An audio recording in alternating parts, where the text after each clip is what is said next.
Hello everyone. तो हम लोग अभी पढ़ रहे हैं बिहार ज्योग्राफी और ये है हमारा क्लास नंबर 4।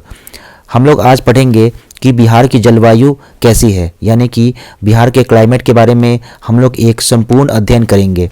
और ये जो टॉपिक है, इस टॉपिक से बीपीएससी और बीएसएससी में 1 से 2 क्वेश्चन हर बार आते हैं।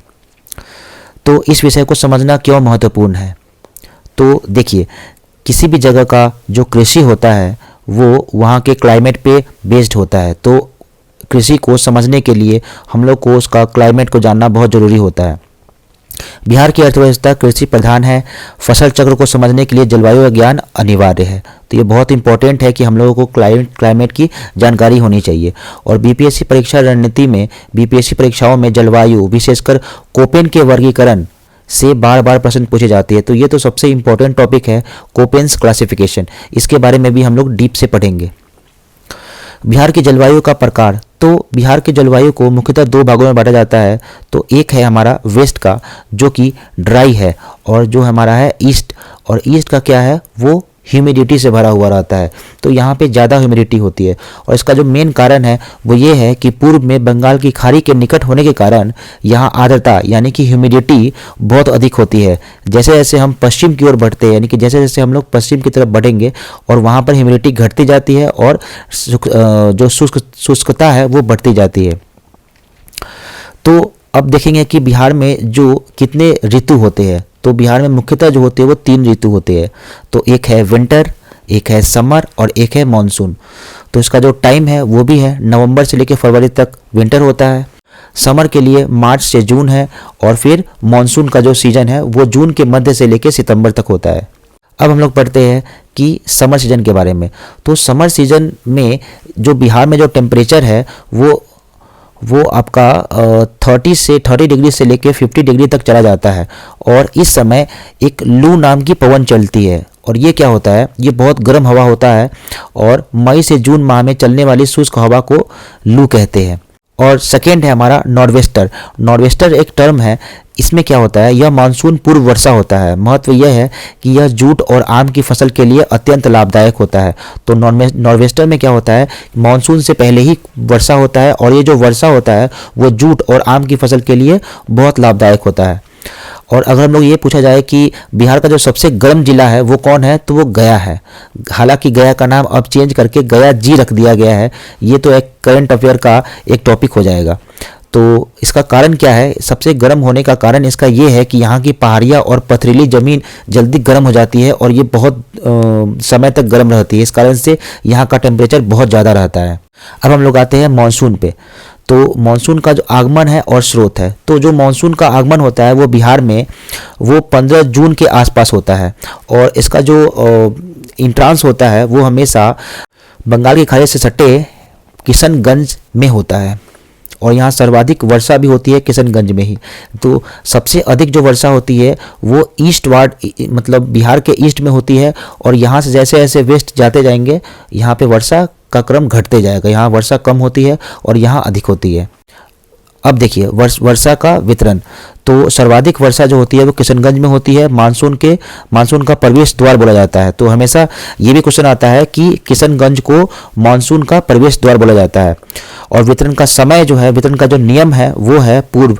ईस्ट से पश्चिम की ओर जाने पर वर्षा का मात्रा कम हो जाता है। और न्यूनतम जो वर्षा होता है वो औरंगाबाद में होता है और अरवल में होता है। अरवल जो है औरंगाबाद से ही निकला हुआ है। अब आते हैं हम लोग शीत ऋतु यानी कि विंटर पे। तो इसका जो टाइम है वो नवंबर से फरवरी तक रहता है। और यहाँ देखिए एक टर्म होता है वेस्टर्न डिस्टर्बेंस। तो इसको हिंदी में बोलते हैं पश्चिमी विक्षोभ। और इसका जो ओरिजिन होता है यहाँ, मतलब ये मेडिटेरेनियन सी से स्टार्ट होता है, और जनवरी के माह में ये हल्की हल्की बारिश करवाता है। और ये जो बारिश होता है यह रबी की फसल यानी कि मुख्यतः गेहूं के लिए बहुत लाभदायक होता है। इसे यहाँ गेहूं के लिए वरदान भी कहा जाता है, क्योंकि ये बहुत ज़्यादा फायदा करता है गेहूं को। अब आते हैं हम लोग क्लाइमेट क्लासिफिकेशन पे जाते हैं। तो 3 स्कॉलर है, कोपेन, थ्रोनथवेट और त्रेवर्दा। ठीक है, ये 3 स्कॉलर है। इन्होंने क्लाइमेट को क्लासिफाइड किया है। तो हम लोग जो बीपीएससी में या फिर बीएसएससी में सबसे इम्पोर्टेंट होता है कोपेन का पूछा जाता है, तो इसलिए हम लोग कोपेन का पढ़ते हैं बढ़िया से। तो कोपेन क्लाइमेट क्लासिफिकेशन पढ़ेंगे हम लोग। तो क्लाइमेट को टेम्परेचर और रेनफॉल के आधार पे बांटा गया था। कोपेन ने क्लाइमेट को टेम्परेचर एंड रेनफॉल के आधार पे बांटा। तो इन्होंने मेन 5 ग्रुप बनाए, A B C D E 5 group बनाए। और इस ग्रुप को इन्होंने बताया कि ए ग्रुप में ट्रॉपिकल रीजन रखते हैं जहाँ पे साल भर गर्मी होती है और ज़्यादा बारिश होती है, और बी में ड्राई रीजन रखते हैं जहाँ कम बारिश होती है और शुष्क वातावरण रहता है। सी में टेम्परेट रीजन है जहाँ मध्यम टेम्परेचर रहता है, और डी में कोल्ड यानी कि ज़्यादा ठंडी पड़ती है, और फिर ई में जो होता है वो पोलर है। इसका मतलब यहाँ बहुत ठंडी होती है और ये बर्फ वाली जगह होती है। और हर समूह को इन्होंने सब डिवाइड भी कर दिया था, जैसे कि इन्होंने सब डिवाइड करके एफ, डब्ल्यू, एस और एम रखा। तो एफ मतलब साल भर बारिश होगी, डब्ल्यू मतलब सर्दी में सूखा और गर्मी में बारिश होगी, फिर एस मतलब गर्मी में सूखा होगा, और एम मतलब मानसून होगा। इसे याद करना है तो याद कर भी सकते हैं, नहीं तो सीधा हम लोग को जानना है कि कोपेन ने बिहार को, अगर ये हमारा बिहार का मैप हो जाएगा, रफली अगर मैप बना देते हैं तो बिहार का ये जो नॉर्दर्न साइड है इसे इन्होंने CWG में बांटा है, और जो साउदर्न साइड है इसे AW में बांटा है। तो ये क्वेश्चन हमेशा हमेशा याद रखना कि जब भी पूछा जाएगा तो मोस्टली तो CWG ही इसका आंसर होगा, और कुछ जो एरिया है वो AW में आता है। कोपेन का जलवायु वर्गीकरण, कोपेन में कोपेन क्लासिफिकेशन ये हम लोग देख लिया कि CWG और AW, मुख्यतः CWG ही इसका आंसर होता है। बट अगर पूछ लिया जाए तो दक्षिणी बिहार में हम लोग AW लेते हैं और उत्तरी बिहार में CWG लेते हैं, और अगर सिर्फ एक ही पूछा जाए तो हम लोग CW को टिक करेंगे। और अन्य विद्वानों का जो वर्गीकरण है, जैसे थ्रोन्टवेट का और त्रिवर्ता का, तो थ्रोन्टवेट ने बोला था CBW, जो कि अधिकांश बिहार में बोला था, इन्होंने सिर्फ एक ही क्लासिफिकेशन दिया था, और त्रिवर्ता ने दिया था CAW और AW। अब देखिए, इसको याद करने का भी एक बहुत इजी ट्रिक है।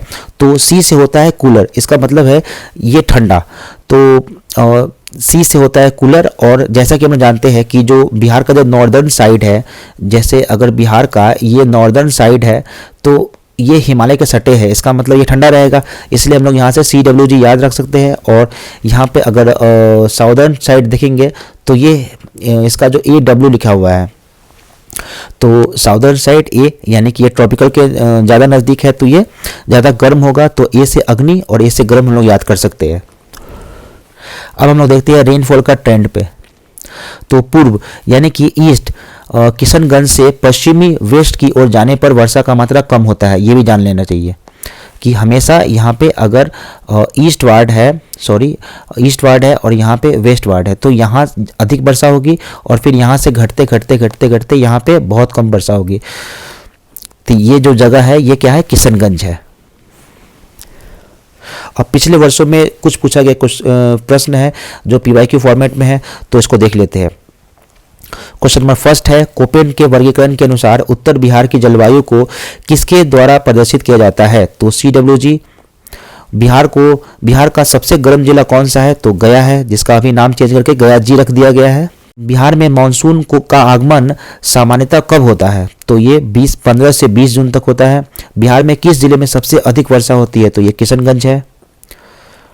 निष्कर्ष और अगला कदम, अब हम लोग इसे अब इसे हम लोग लास्ट में देखते हैं। तो इसका सारांश क्या हो गया? हमने बिहार की जलवायु, चक्र ऋतु और कोपेन के महत्वपूर्ण वर्गीकरण को समझा। और अगला अध्याय टॉपिक 5 रहेगा, जो कि बिहार की मिट्टियाँ यानी कि सॉइल्स ऑफ बिहार के बारे में रहेगा। और कनेक्शन क्या है इसका? जलवायु और वर्षा ही तय करती है कि मिट्टी कैसी होगी। कृषि की गहराई से समझने के लिए अगला अध्याय मिट्टियाँ है। तो इसे हम लोग नेक्स्ट क्लास में कवर करेंगे। Thank you.